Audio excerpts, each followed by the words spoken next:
CPM നേതൃത്വം നൽകുന്ന Idukki Thopramkudy service സഹകരണ ബാങ്കിലെ കോടിക്കണക്കിന് രൂപയുടെ തട്ടിപ്പ് പുറത്തുവന്നതോടെ ആശങ്കയിലാണ് നിക്ഷേപകർ.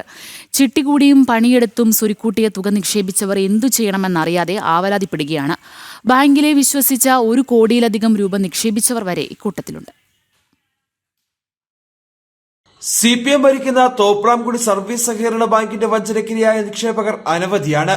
ഇത് തമിഴ്നാട് സ്വദേശിയും ഡോക്ടറുമായ സരസ്വതി, ഭർത്താവ് ഡോക്ടർ ജയകുമാറുമായി ചേർന്ന് ആരംഭിച്ച ക്ലിനിക്കിൽ നിന്ന് ലഭിച്ച വരുമാനവും ചിട്ടികൂടി ഉണ്ടാക്കിയ പണവുമെല്ലാം തോപ്രാംകുടി സർവീസ് സഹകരണ ബാങ്കിൽ നിക്ഷേപിച്ചു.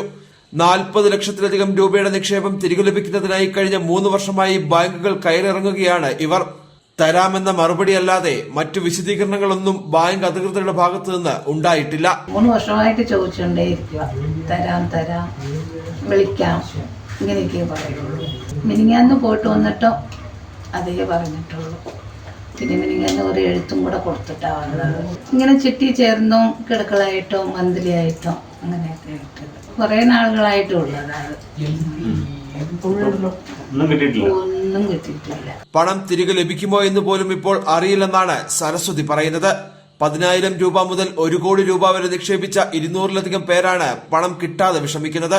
ചികിത്സാ ആവശ്യത്തിന് ചോദിച്ചാൽ പോലും ബാങ്ക് അധികൃതർ നിക്ഷേപത്തുക നൽകില്ല. ഡയാലിസിസ് രോഗികൾ ഉൾപ്പെടെയുള്ള നിക്ഷേപകർ വലിയ ആശങ്കയിലുമാണ്.